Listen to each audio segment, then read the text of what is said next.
Assalamualaikum warahmatullahi wabarakatuh. Kembali lagi bersama kami channel Obor Malam. Kali ini saya akan membawakan sebuah cerita dengan judul Tata Krama. Untuk link penulis dan link cerita akan kami cantumkan di deskripsi. Silakan kalian follow dan tetap support penulis supaya beliau tambah semangat untuk membuat karya-karyanya kembali. Oke, lanjut ke ceritanya. Malam itu dengan tubuh lelahku, aku menjatuhkan diri ke tanah sambil mengambil napas panjang. Mataku pejamkan sesaat sambil mengatur napasku setelah berjalan jauh. Sejak pukul 11, kami sudah memulai pendakian. Puncak masih cukup jauh. Kami masih berada di pos 4. Sebenarnya niat kami ingin bermalam di pos 3. Namun di sana terlalu ramai. Mau tak mau kami nanjak ke atas lagi sampai bertemu dengan pos 4. Di pos 4 ini hanya ada satu tenda. Melihat itu, kami pun sepakat untuk bermalam di sini. Rombonganku hanya 3 orang. Namaku sendiri Alvin. Lalu kedua temanku Ade dan Dimas. Kami bertiga memang suka mendaki gunung. Sudah sejak SMA. Dan walau kami sudah lulus dan bekerja di perusahaan yang berbeda, tapi kami masih tetap melanjutkan hobi ini. Setelah istirahat sebentar, kami pun mulai membangun tenda. Tak jauh dari kami, satu buah tenda berdiri. Di dalamnya terdapat seorang pendaki laki-laki dan perempuan. Aku sedikit bingung dan sempat berbisik dengan Dimas. "Mas, itu kok cewek sama cowok berduaan di tenda ya?" tanyaku. "Iya, dari tadi gua perhatiin," Dimas menjawab sambil memperhatikan dua pendaki yang satu tenda tersebut.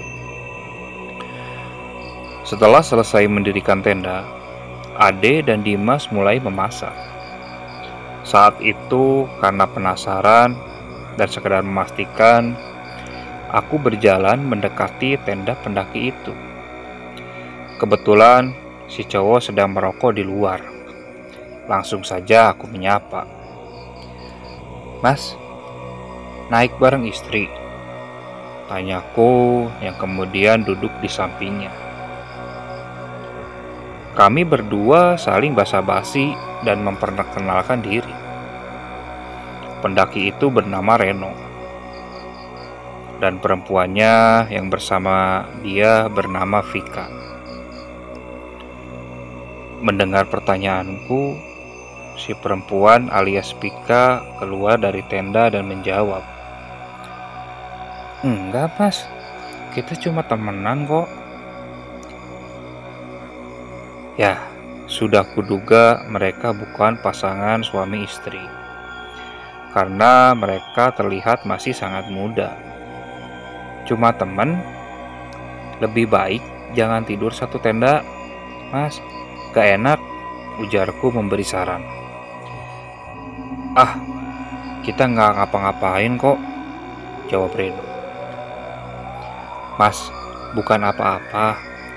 Namanya juga kita di gunung, harus jaga kesopanan."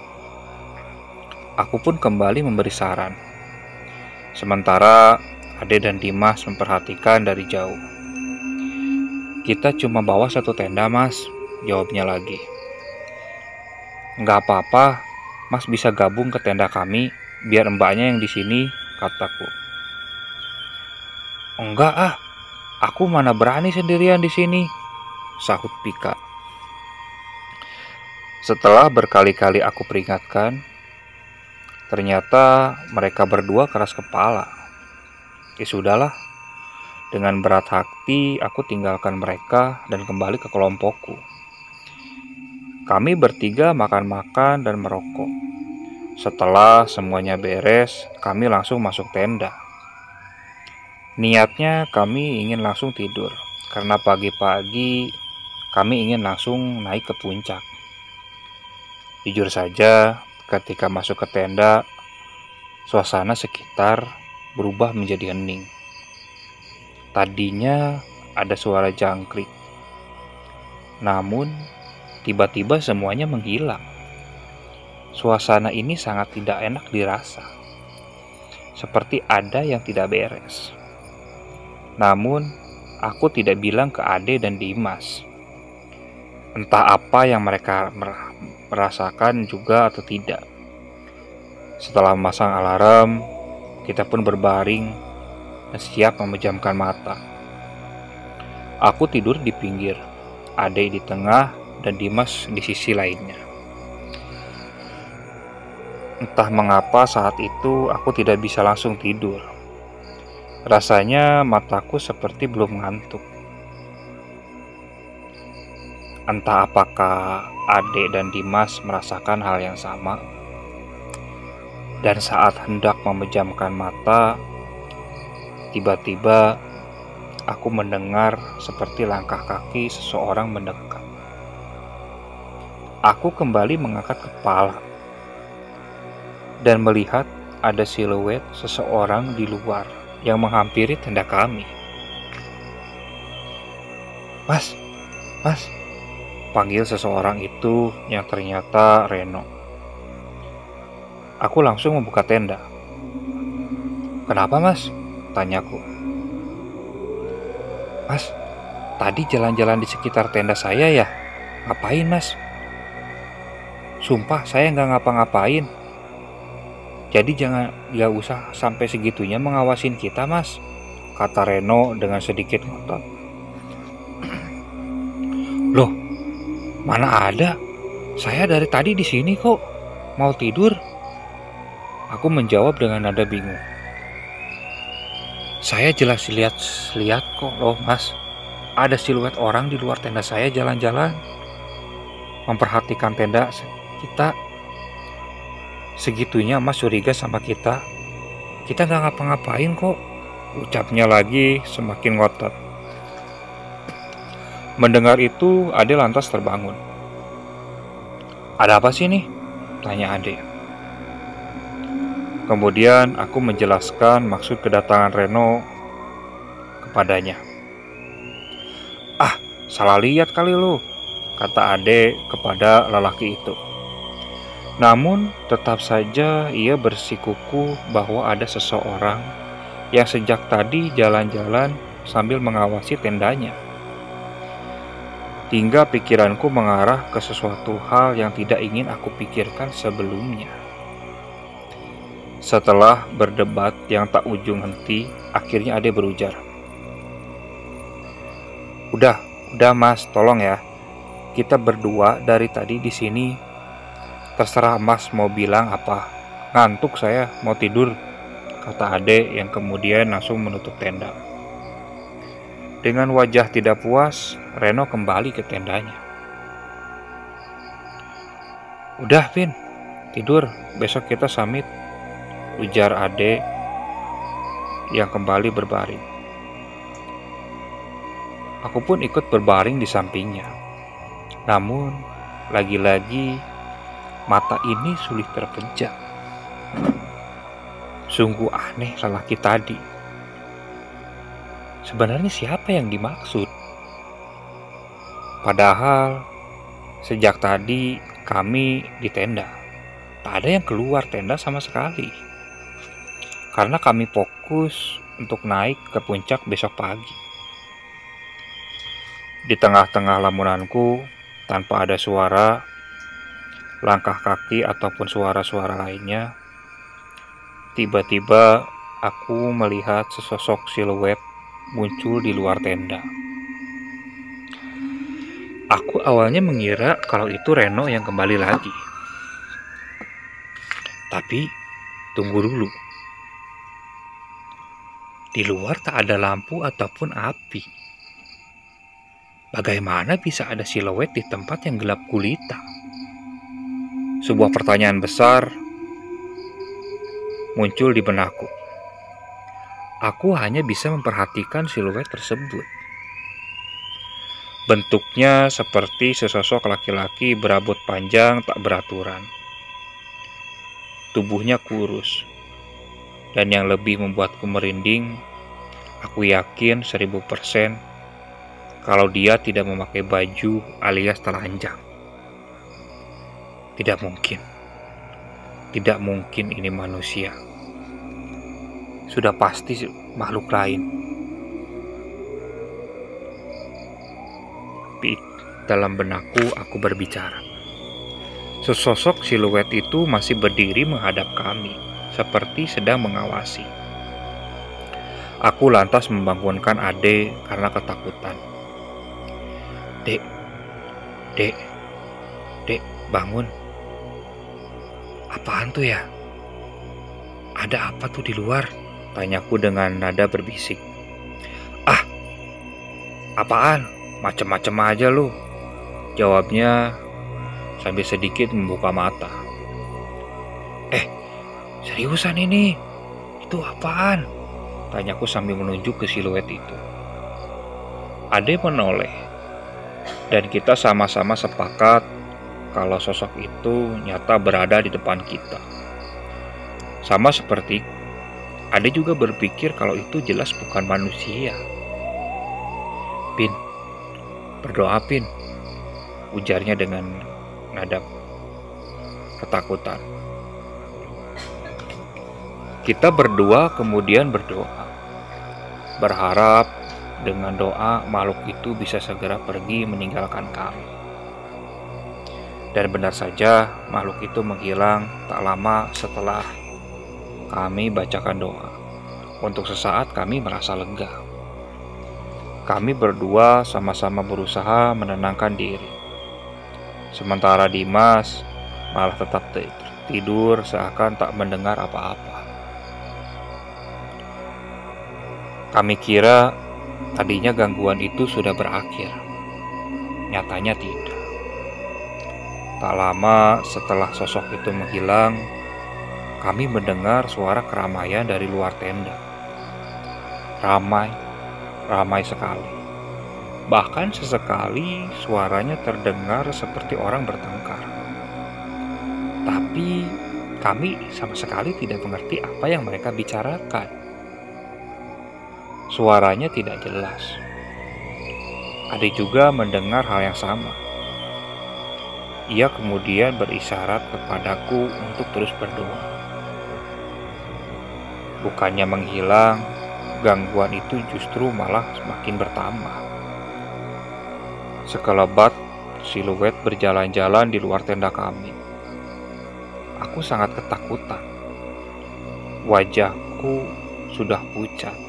Belum pernah aku diganggu sampai separah ini di gunung.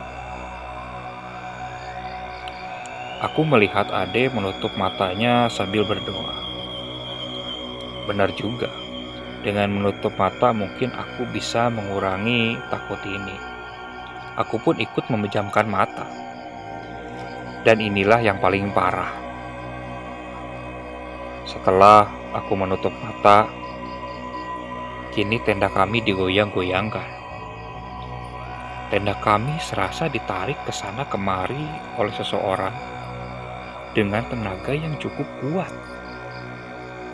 Bahkan Dimas sampai terbangun. Tenda terombang-ambing bergerak tak karuan. Karena sudah tak tahan, kami berdua langsung keluar tenda dengan wajah panik. Disusul Dimas di belakang kami. Setelah berhasil keluar, kami melihat kedua pendaki itu sudah berada di luar tendanya juga. Wajah Pika terlihat sangat ketakutan. Rupanya mereka berdua juga mendapat gangguan yang sama. Mas, itu mas, kata Reno sambil menunjuk ke arah tenda kami.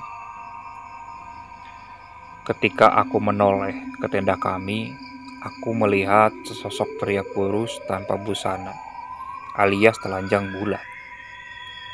Tubuhnya kurus dan keriput. warna kulitnya pucat, ditambah wajahnya yang datar. Hidungnya besar seperti babi, dan rambutnya panjang, gimbal, tak beraturan. Sosok itu menyulurkan lidahnya ke arah kami, kemudian memanjat pohon dan menghilang di sana.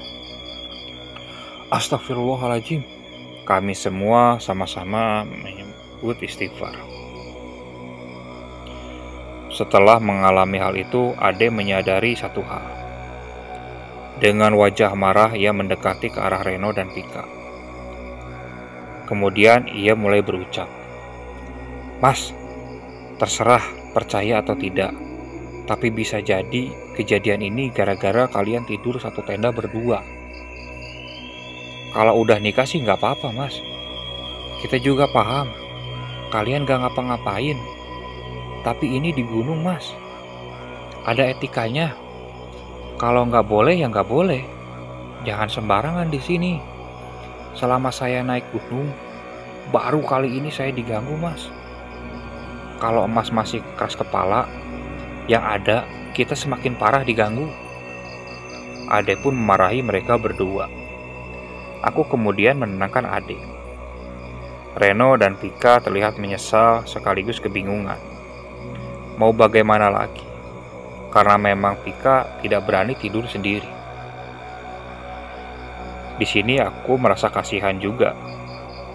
Sambil menunggu Ade dan Dimas menenangkan diri, aku mengajak Reno membicarakan solusi untuk mereka berdua.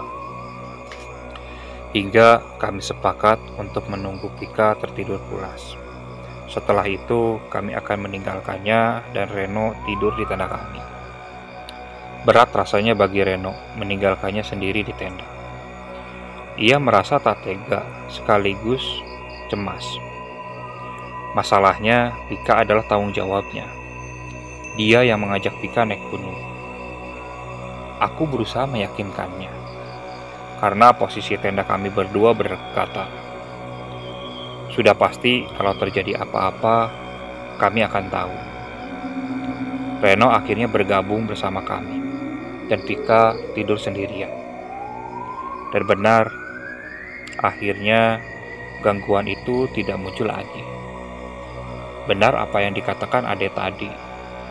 Apapun alasannya, kita tidak boleh melakukan sesuatu yang tidak sesuai etika. Kami tidur tanpa gangguan sampai pagi tiba. Reno dan Pika bergabung bersama kami. Akhirnya kami berlima pun semakin mengenal dan lanjut mendaki menuju puncak bersama-sama. Sampai akhirnya kami turun ke bawah dan berhasil turun dengan selamat. Oke, sekian cerita kali ini. Apabila masih banyak kekurangan dalam pembawaan cerita, kami mohon maaf. Untuk kritikan dan sarannya, silakan kalian bisa cantumkan di kolom komentar. Oke, assalamualaikum warahmatullahi wabarakatuh.